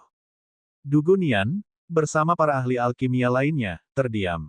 Meskipun Zhou Yishui meremehkan para penyuling pil, mereka tidak berani berbicara. Mereka takut memprovokasi putra mahkota negara Suan. Teman ini, kamu Fang Lin dari 3 kerajaan bawah, benar? Zhou Yishui menoleh ke Fang Lin, bertanya dengan nada tenang. Namun, Fang Lin merasakan kesombongan di balik tatapannya. Nah, Zhou Yishui, sebagai putra mahkota negeri Suan dan salah satu prajurit muda terbaik, tentu saja memandang Fang Lin, yang berasal dari 3 kerajaan bawah, dengan jijik. Benar, Fang Lin memberi hormat pada Yang Mulia. Fang Lin tetap bersikap rendah hati, membungkuk memberi hormat pada Zhou Yishui, meskipun sebenarnya dia tidak suka. Zhou Yishui menganggukkan kepalanya tanda mengakui, memang luar biasa bagi 3 kerajaan bawah untuk menghasilkan seorang jenius sepertimu. Fang Ling menjawab dengan nada serius, Yang Mulia menyanjung saya. Saat Zhou Yishui memeriksa Fang Lin, dia tiba-tiba menyarankan sambil tersenyum, kudengar kamu telah menguasai beberapa keterampilan alkimia kuno. Mengapa tidak memberi kami semua demonstrasi dan memeriahkan perjamuan para jenius ini? Mendengar pernyataan itu, ekspresi Fang Lin sedikit gelap, sementara banyak orang lain menyeringai ke arah Fang Lin. Mereka memperlakukan Fang Lin seperti monyet yang bisa dipermainkan. Semua orang tahu bahwa penyuling pil tidak akan dengan mudah menunjukkan keahlian unik mereka kecuali mereka memilihnya. Orang lain tidak bisa memaksa mereka. Namun, Zhou Yishui meminta Fang Lin untuk menunjukkan alkimianya di depan umum. Ini jelas dimaksudkan untuk mempermalukan Fang Lin sambil menegaskan keunggulannya. Permintaan semacam itu tidak dapat diterima oleh pembuat pil manapun. Dugu Nian dengan geram menjawab, Yang Mulia, meminta Fang Lin untuk menunjukkan alkimianya di depan umum adalah tindakan yang tidak sopan terhadap penyuling pil. Dengan ekspresi bingung, Zhou Yishui menjawab, saya hanya meminta Fang Lin untuk memamerkan alkimia miliknya agar lebih menyenangkan, tanpa menghina atau meremehkannya. Bagaimana itu bisa dianggap tidak sopan terhadap penyuling pil? Dugu Nian menanggapi dengan gigi terkatup, sementara keajaiban alkimia lainnya ingin berbicara tetapi tetap diam karena menghormati otoritas Zhou Yishui. Hehe, jika Yang Mulia memintamu untuk menunjukkannya, mengapa tidak menunjukkannya kepada kami? Qin Tianchuan mencibir. Tepat sekali, Yang Mulia meminta Anda untuk berdemonstrasi sebagai tanda penghormatan kepada Anda. Apakah Anda tidak senang dengan hal itu? Lu Yunfei menambahkan bahan bakar ke dalam api. Gongsun Xiao melangkah maju, membungkuk kepada putra mahkota, Yang Mulia, para penyuling pil memiliki harga diri dan martabat mereka sendiri. Meminta mereka untuk menunjukkan alkimia mereka di depan umum adalah tindakan yang tidak sopan. Saya harap Yang Mulia dapat mempertimbangkannya kembali. Fang Lin tidak berbicara, tetap mempertahankan ekspresi tenangnya. Namun, di dalam hatinya, dia sama sekali tidak tenang. Dia sangat menyadari bahwa Zhou Yishui sengaja menargetkannya. Meskipun Fang Lin tidak tahu apa keluhannya terhadap putra mahkota, dia tetap menahan diri berdasarkan prinsipnya, jika kamu tidak menyinggung perasaanku, aku tidak akan menyinggung perasaanmu. Gongsun Xiao, apa yang kau katakan? Beraninya kau menuduh Yang Mulia. Qin Tianchuan langsung memarahi Gongsun Xiao. Gongsun Xiao mengerutkan kening, saya tidak menuduh Yang Mulia. Saya hanya menyatakan bahwa Fang Lin, sebagai penyuling pil dari aliansi pil, tentu saja akan menunjukkan alkimianya jika dia mau. Namun, jika dia tidak ingin melakukannya, saya harap Yang Mulia tidak akan memaksanya. Perkataan Gongsun Xiao merujuk pada aliansi pil, yang menunjukkan kepada Zhou Yishui bahwa meskipun Fang Lin berasal dari 3 kerajaan bawah, dia masih menjadi bagian dari aliansi pil dan bukannya tanpa dukungan. Senyum di wajah Zhou Yishui menghilang, digantikan oleh ekspresi dingin. Jika memang begitu, lebih baik kita lupakan saja masalah ini, kata Zhou Yishui dingin. Namun, semua orang bisa menyimpulkan ketidakpuasannya dari nada bicaranya. Banyak orang memandang Fang Lin dengan simpatik, mengetahui bahwa mereka yang menyinggung putra mahkota Zhou Yishui dari negara Suan tidak akan pernah berakhir dengan baik. Sebagai pendatang baru tanpa koneksi, Fang Lin mungkin akan menghadapi masa sulit di depannya. Fang Lin diam-diam mengepalkan tinjunya. Ia ingin sekali menghajar Zhou Yishui, tetapi hanya bisa berhayal. Bahkan jika Zhou Yishui menamparnya di sini, dia tidak akan bisa membalas. Kalau tidak, dia mungkin akan dibunuh di tempat oleh para ahli lokal dari Istana Putra Mahkota sebelum dia sempat pergi. Fang Lin, tiba-tiba aku ingin mengunjungi aliansi Pil. Maukah kau menemaniku? Seketika, Du Gunian menatap Fang Lin dengan penuh semangat. Fang Lin tersenyum kecil, tersentuh oleh sikap Du Gunian. Dia jelas ingin menghindarkannya dari rasa malu dan memberinya jalan keluar yang bermartabat dari situasi tersebut. Perjamuan belum dimulai, Nona Dugu. Bagaimana Anda bisa pergi? Apakah Anda tidak mempertimbangkan perasaan saya? Suara Zhou Yishui terdengar, matanya menatap Fang Lin dengan dingin. Du Gunian mendidih karena amarah dan hendak membalas, tetapi Fang Lin menghentikannya. Yang mulia benar, perjamuannya belum dimulai. Bagaimana kita bisa pergi? Fang Lin menjawab, nadanya yang riang sama sekali tidak menunjukkan rasa kesal. Beberapa orang terkejut dengan sikapnya. Meskipun diperlakukan tidak baik dan dihina, Fang Lin masih bisa tersenyum. Hal ini saja sudah membuktikan bahwa dia bukan orang biasa. Setidaknya dalam hal pengendalian diri, dia melampaui banyak orang lain. Du Gunian merasakan sedikit kesedihan. Fang Lin yang dikenalnya sangat bangga. Namun di sini, dia terpaksa berpura-pura tersenyum. Pada saat itu, dia dirasuki oleh keinginan untuk meninggalkan Istana Putra Mahkota yang menjijikkan ini dan kota Xuan yang korup bersama Fang Lin. Namun, saat mengingat situasi keluarganya, Du Gunian dipenuhi kesedihan. Saat ini, dia terlibat dalam pusaran masalah, dan dia tidak bisa menyeret Fang Lin ke dalamnya juga. Kamu seharusnya tidak datang ke sini, bisik Du Gunian ke telinga Fang Lin. Fang Lin tersenyum tipis. Namun, matanya memancarkan tekad yang dingin. Jika kau memprovokasiku, aku akan menjungkir balikkan negara Xuan yang luas, dia bersumpah dalam hati. Perjamuan dimulai di taman, dengan hidangan lezat dan gadis-gadis penari cantik memeriahkan acara tersebut. Sementara semua orang mengobrol dan tertawa, hanya Fang Lin, selain Gong Sun Xiao dan Du Gunian, yang tidak terlibat dalam percakapan apapun. Merupakan suatu kehormatan bagi saya untuk mengundang kalian semua ke rumah besar saya. Saya ingin bersulang untuk kalian semua. Zhou Yishui mengangkat cangkirnya ke arah semua orang dan berseru. Bab 505, Konspirasi. Semua orang yang hadir segera berdiri, tidak berani bersikap lengah, membungkuk hormat kepada Zhou Yishui. Setelah formalitas, Zhou Yishui menatap kerumunan, tersenyum, dan berkata, perjamuan hari ini adalah untuk mengumpulkan bakat-bakat dari negara Xuan kita. Meskipun beberapa tidak hadir, pertemuan ini memang merupakan pertemuan para jenius, yang menandakan kemakmuran negara Xuan kita yang belum pernah terjadi sebelumnya. Putra Mahkota benar, negara Xuan kita semakin kuat dari hari ke hari, dan hanya masalah waktu sebelum kita melampaui kedua negara lainnya. Kebangkitan negara Xuan kita adalah karena usaha keluarga kerajaan. Mari kita bersulang untuk keluarga kerajaan. Benar sekali, mari kita bersulang untuk keluarga kerajaan. Semua orang bergantian menyanjung Zhou Yishui, yang lainnya memuji keluarga kerajaan Xuan. Itu sama sekali tidak bisa dibedakan dari menjilat. Zhou Yishui berbicara dengan ramah sambil minum anggur, dengan hati-hati mengamati reaksi semua orang. Matanya bersinar terang seolah-olah dia memiliki keterampilan murid, setiap ekspresi halus ditangkap olehnya. Di belakang Zhou Yishui berdiri seorang lelaki tua berjubah abu-abu sederhana. Meskipun penampilannya biasa saja, ia berdiri kokoh di samping Zhou Yishui. Meskipun penampilannya tidak mencolok, siapapun yang melihatnya merasa merinding. Orang tua berpakaian abu-abu ini jelas pengawal pribadi Zhou Yishui. Kekuatannya pasti sangat hebat karena ia ditugaskan untuk melindungi Zhou Yishui. Fang Lin melirik sekilas ke arah lelaki tua berpakaian abu-abu itu. Lelaki tua itu tampaknya merasakan sesuatu, matanya yang menyeramkan sekilas menatap Fang Lin. Pandangan ini membuat Fang Lin merinding, hampir membuatnya menjatuhkan gelas anggur di tangannya. Dia hebat sekali, pikir Fang Lin dalam hati. Orang tua itu luar biasa. Konon, di masa lalu, beberapa orang bangsawan mencoba menyergap putra mahkota, tetapi berhasil ditundukkan olehnya. Mereka bahkan tidak bisa menyentuh pakaian putra mahkota. Gong Sun Xiao berbisik kepada Fang Lin. Fang Lin mengangguk tanda setuju. Ia merasa bukan hal yang aneh bagi seorang tokoh penting seperti pangeran suatu negara untuk memiliki seorang ahli bela diri di sisinya. Putra mahkota, Anda bilang akan ada harta karun kerajaan yang bisa kita nikmati. Seorang pemuda bertanya dengan suara keras. Zhou Yishui tersenyum tipis. Aku tahu kalian semua tertarik pada harta karun itu. Karena seperti ini, aku tidak perlu merahasiakannya lagi. Zhou Yishui bertepuk tangan dan dua pria kekar segera membawa sebuah barang ke tengah-tengah semua orang. Benda itu ditutupi kain merah dan tampak cukup berat, terbukti dari kedua pria kekar itu yang terengah-engah saat berjalan.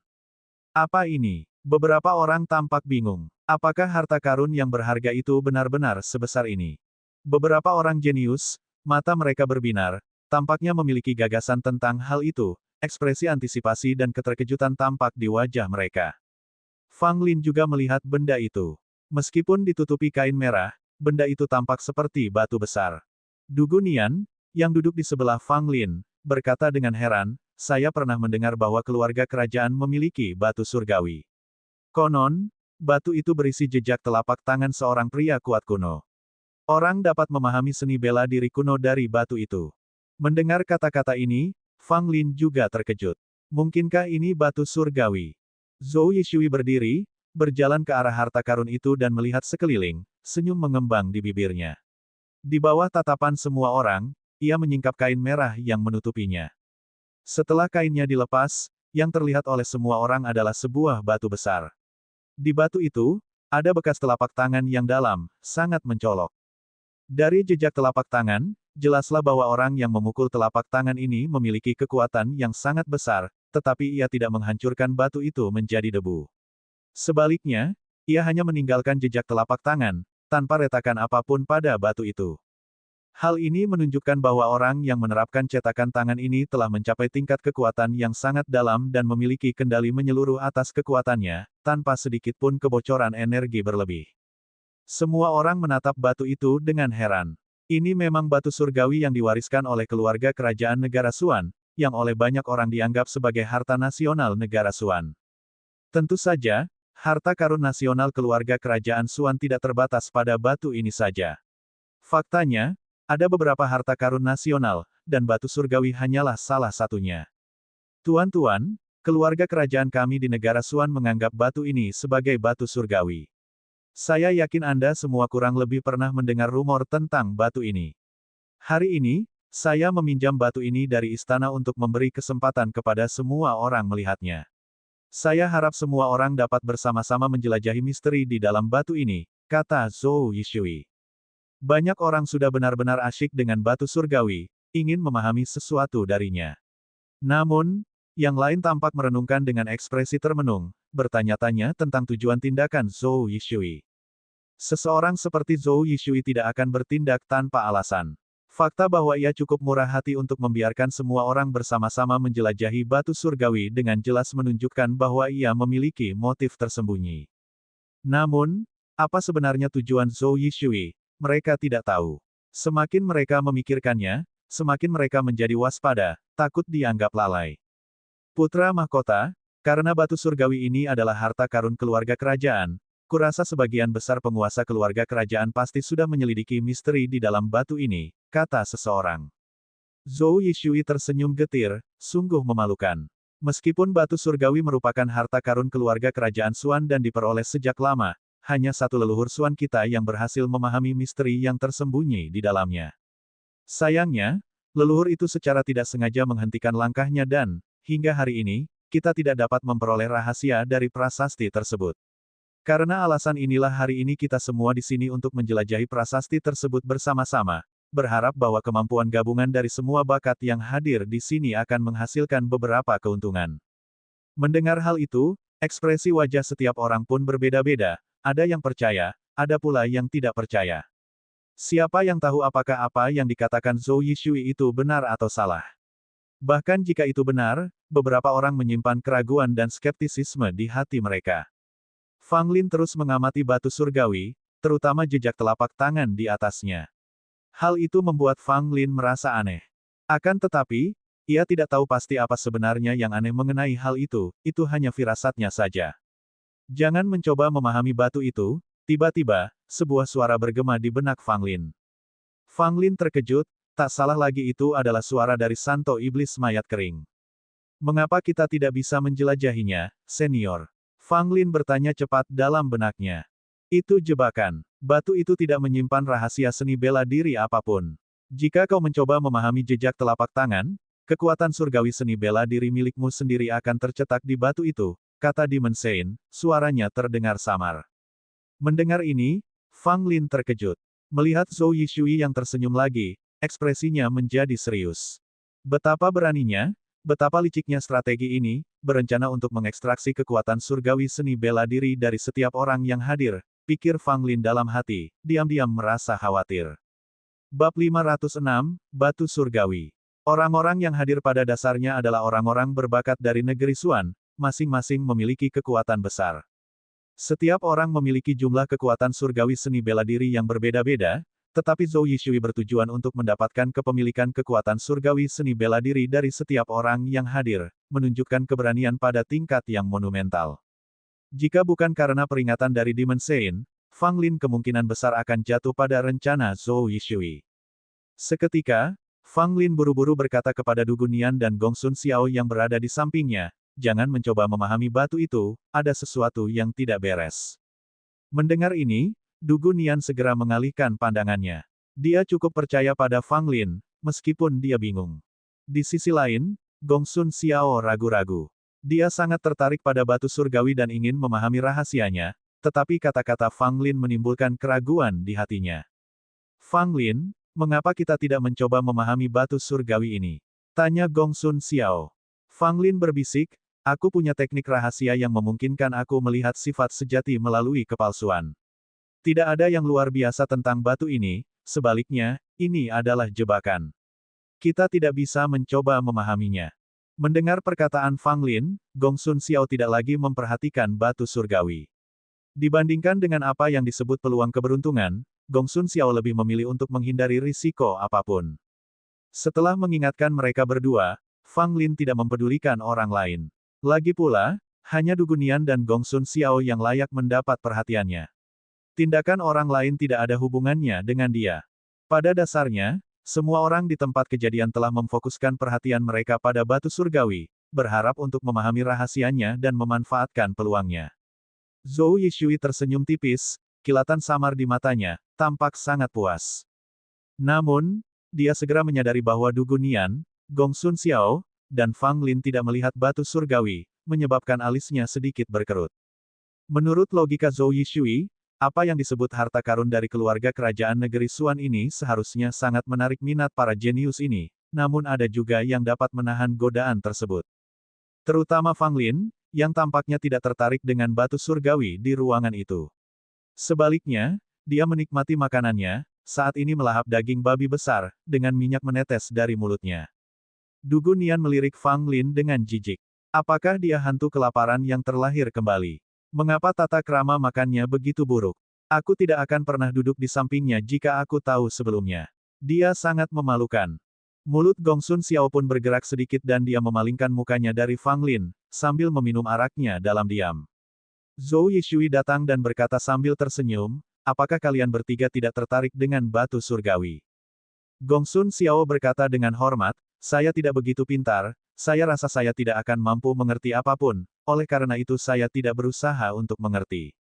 Bagaimana dengan Nona Nian? Dengan kualifikasimu, Nona Nian, kau mungkin bisa mendapatkan beberapa wawasan jika takdir berpihak padamu, kata Zhou Yishui kepada Du Gunian.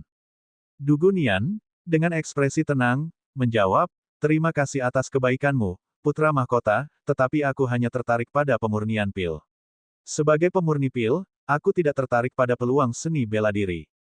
Namun, pernyataan ini terasa seperti sindiran yang disengaja terhadap Zhou Yishui. Bagaimanapun, Zhou Yishui sebelumnya telah meremehkan ahli pil, dan Du Gunian mengaku sebagai salah satunya, yang menyiratkan ketidaksetujuan. Zhou Yishui tampaknya tidak memperdulikannya, seolah-olah dia tidak memahami maksud tersirat dalam kata-kata Du Gunian. Dia kemudian mengalihkan perhatiannya ke Fang Lin. Putra mahkota, makanan di sini lesat, bisakah kau mengirimiku beberapa buku jari babi lagi? Fang Lin bergumam sambil mengunyah buku jari babi yang berminyak itu. Du Gunian dan Gong Sun Xiao keduanya menoleh, berpura-pura tidak mengenalnya. Zhou Yishui tertegun sejenak, lalu tertawa, tentu saja. Setelah berkata demikian, Zhou Yishui memerintahkan para pembantunya untuk membawa beberapa bak daging babi lagi untuk Fang Lin. Fang Lin sangat gembira, mengambil masing-masing satu di masing-masing tangan, dan melahapnya seakan-akan dia belum pernah mencicipi kelezatan seperti itu sebelumnya. Zhou Yishui tidak banyak bicara dengan mereka bertiga. Dia kembali ke tempat duduknya tetapi ekspresinya tampak sedikit aneh. Fakta bahwa mereka bertiga tidak menunjukkan minat pada batu surgawi tidak terduga bagi Zhou Yishui. Dia tidak mempercayai penjelasan mereka dan merasa pasti ada masalah. Pada titik ini, hampir semua orang tenggelam dalam upaya memahami batu surgawi. Banyak ekspresi pencerahan dan ketertarikan muncul di wajah orang banyak, seolah-olah mereka telah memperoleh sesuatu dari proses tersebut. Satu-satunya pengecualian adalah Fang Lin dan dua rekannya, yang minum dan makan, mengobrol dan tertawa terbahak-bahak, tanpa menunjukkan sedikit pun minat pada batu surgawi. Mereka tampak mencolok dan aneh di antara yang lainnya. Zhou Yishui mengamati mereka bertiga beberapa kali, dan menjadi jelas bahwa mereka memang benar-benar mengabaikan batu surgawi, menimbulkan kecurigaan yang berkembang di dalam hatinya. Tak lama kemudian, seseorang tiba-tiba terbangun dari lamunannya, tampak agak kebingungan. "Bagaimana? Apakah kamu mendapatkan sesuatu?" tanya Zhou Yishui sambil tersenyum. Orang itu menggelengkan kepalanya. Tampaknya dia sebelumnya telah memahami sesuatu, tetapi akhirnya tidak memperoleh apapun, tampak agak enggan. Zhou Yishui tersenyum tipis dan tidak bertanya apa-apa lagi. Makin banyak orang yang tersadar, semuanya menggelengkan kepala sambil mendesah putus asa, tak seorang pun dari mereka yang berhasil menguraikan apa yang disebut rahasia. "Sepertinya peruntunganmu belum matang," kata Zhou Yishui dengan kekecewaan yang nyata. Fang Lin mencibir dalam hati. Jadi, Zhou Yishui memang aktor yang bagus. Pada titik ini, batu surgawi pasti sudah mampu menanamkan kekuatan surgawi seni bela diri dari sebagian besar orang yang hadir di dalamnya, menunggu anggota keluarga kerajaan negara Suan untuk mempelajarinya. Dengan cara ini, keluarga kerajaan akan menguasai seni bela diri semua kekuatan di negara Suan. Jika kekuatan-kekuatan ini mengetahui situasi ini, itu pasti akan menimbulkan kegemparan. Bagaimanapun, setiap sekte memiliki seni bela diri yang unik, rahasia yang dijaga ketat.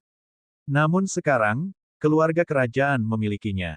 Bagi sekte manapun, hal ini akan sangat tidak tertahankan untuk diterima. Lucunya, para jenius ini sama sekali tidak tahu apa-apa, dan dengan bodohnya jatuh ke dalam perangkap Zhou Yishui, tidak menyadari bahwa seni bela diri mereka sedang dicuri. Kita hanya bisa membayangkan, keluarga kerajaan, yang dipersenjatai dengan seni bela diri ini, niscaya akan menjadi jauh lebih kuat. Batu ini akan tetap berada di sini selama perjamuan berlangsung, batu ini hanya akan dipindahkan setelah perjamuan selesai. Kalian semua dapat terus bermeditasi di atasnya, kata Zhou Yishui. Banyak orang yang masih tidak mau menyerah, terus bermeditasi pada batu surgawi. Selain itu, Gunung 100 Binatang di negara Suan kita akan dibuka dalam 6 bulan. Anak-anak negara kita dapat memasuki Gunung Ganas untuk mencari peruntungan dan harta karun kuno, kata Zhou Yishui. Mendengar ini, semua orang yang hadir memperlihatkan ekspresi terkejut. Apa? Gunung 100 Binatang sedang dibuka. Ini benar-benar peluang yang besar. Saya harus pergi. Saya benar-benar tidak boleh melewatkannya. Ada rumor yang mengatakan bahwa ada harta karun yang ditinggalkan oleh para master kuno di Gunung 100 Binatang. Aku mendengar dari para tetua bahwa Gunung 100 Binatang itu berbahaya, tetapi gunung itu penuh dengan harta karun. Fang Lin tidak tahu apa sebenarnya Gunung 100 Binatang itu, tetapi dia berasumsi gunung itu pasti mirip dengan penjara bawah tanah tak berujung di negeri Qian. Bab 507, Provokasi Berkelanjutan. Di negara Suan, ada tanah berbahaya yang disebut Gunung 100 Binatang, yang terletak di pegunungan utara negara itu. Daerah ini jarang dikunjungi oleh manusia karena banyaknya binatang iblis yang berkeliaran di sana. Daerah ini dulunya merupakan pusat pemberontakan binatang iblis, yang mengakibatkan hancurnya beberapa kota di dekatnya. Akibatnya, radius 1000 mil di sekitar Gunung 100 Binatang disegel oleh para perapal mantra dari negara Suan yang menggunakan susunan kuno. Segel ini mencegah binatang iblis melarikan diri, sehingga mereka dikurung selamanya. Sederhananya, 100 Beast Mountain adalah sangkar besar yang dirancang khusus untuk binatang iblis. Segel di Gunung 100 Binatang telah ada selama ratusan tahun dan tidak pernah dicabut. Hanya Kaisar Negara Suan saat ini yang berani memasuki gunung itu saat ia masih muda dan berhasil keluar hidup-hidup. Selain dia, mereka yang berani masuk secara diam-diam ke Gunung 100 Binatang, mencari peluang dan harta karun, semuanya binasa di dalam. Gunung ini disebut Gunung Ganas karena binatang iblis yang tinggal di dalamnya sangat ganas. Jumlah mereka sangat banyak, kemanapun Anda melangkah, Anda akan menjumpai binatang iblis. Agar seorang pejuang manusia dapat bertahan hidup di Gunung 100 Binatang, seseorang mesti memiliki kekuatan yang tak tertandingi, jika tidak, peluang untuk bertahan hidup sangatlah rendah. Semua orang terkejut mendengar bahwa Gunung 100 Binatang yang telah ditutup selama bertahun-tahun akan dibuka kembali. Kapan ini diputuskan? Mengapa mereka tidak mendengar rumor atau berita tentang ini sebelumnya? Putra mahkota, apakah Gunung 100 Binatang benar-benar akan terbuka? Tanya seseorang. Meskipun berita itu diungkapkan oleh Zhou Yishui yang seharusnya sangat kredibel, banyak orang masih merasa sulit untuk mempercayainya. Bagaimanapun, Gunung 100 Binatang telah disegel selama bertahun-tahun, dan sekarang mereka tiba-tiba mengatakan bahwa gunung itu akan terbuka lagi, tanpa sedikit pun petunjuk sebelumnya. Zhou Yishui berkata, ini benar sekali. Kaisar telah membahas masalah ini 2 kali dengan berbagai kekuatan besar. Pada dasarnya, ini sudah menjadi kesepakatan. Saya memperkirakan berita ini akan segera tersebar luas. Mendengar ini, semua orang terkejut. Namun, beberapa orang juga merasa ragu. Mengapa mereka tiba-tiba ingin membuka Gunung 100 Binatang? Jangan bahas masalah ini sekarang. Saya hanya ingin memberitahu Anda. Saya sendiri tidak tahu detailnya, kata Zhou Yishui sambil tersenyum. Semua orang bereaksi berbeda terhadap berita itu. Pembukaan Gunung 100 Binatang yang akan segera terjadi merupakan sebuah wahyu yang mengguncang dunia. Apakah ini dimaksudkan untuk menarik semua golongan di negara Suan?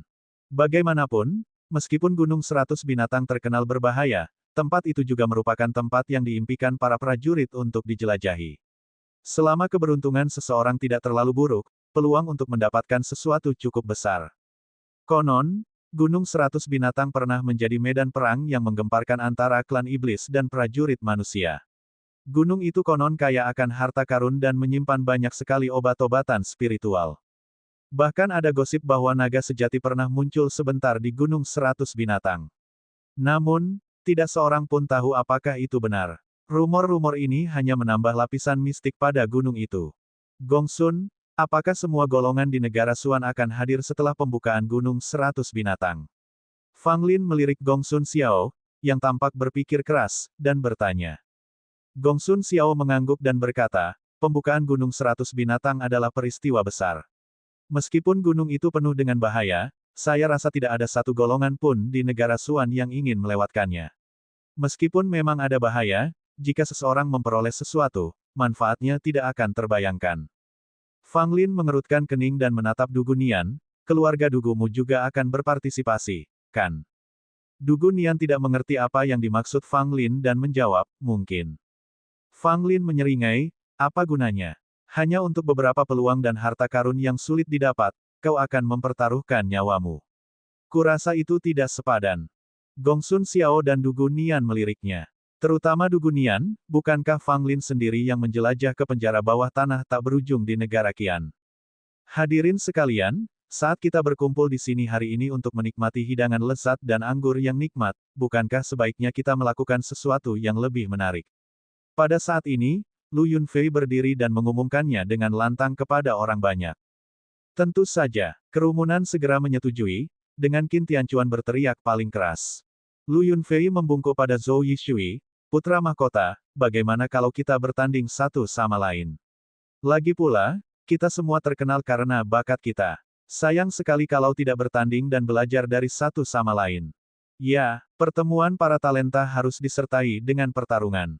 Orang lain menimpali, tentu saja itu adalah Qin Tianchuan. Saat mereka berdua saling beradu argumen, terlihat jelas bagi siapa saja yang jeli bahwa mereka memiliki motif tersembunyi.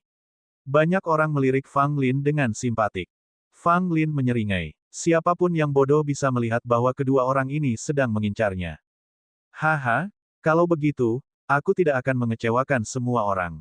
Mari kita pindahkan acara perjamuan ke Akademi Bela Diri, usul Zhou Yishui, dan langsung setuju. Tentu saja, dia akan setuju. Seseorang sedang mengincar Fang Lin, tidak mungkin dia akan menolak. Perjamuan segera dipindahkan ke Akademi Seni Bela Diri.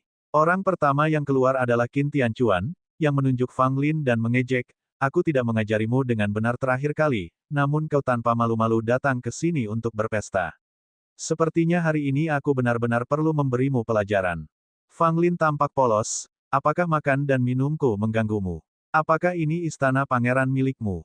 Aku di sini untuk jamuan makan, apakah aku tidak boleh makan atau minum? Atas dasar apa? Kerumunan itu tertawa dingin, sementara Qin Tianchuan mencibir, dasar tikus dari 3 kerajaan bawah, tidakkah kau punya keberanian untuk melawanku? Dugu Nian tidak dapat menahan diri lagi dan memarahinya. Qin, menurutmu siapa dirimu? Kamu terus menyebut 3 kerajaan bawah. Apakah sangat mengesankan untuk dilahirkan di Sekte 5 Elemen? Tanpa orang tuamu, apa dirimu? Qin Tianchuan tidak menyangka bahwa Dugu Nian akan memarahinya dengan sangat keras hanya karena Fang Lin, wajahnya menjadi sangat jelek. Tentu saja, dia menyalahkan semuanya pada Fang Lin. Nona Dugu, kata-kata ini agak berlebihan. Qin hanya tidak senang dengan Fang Lin.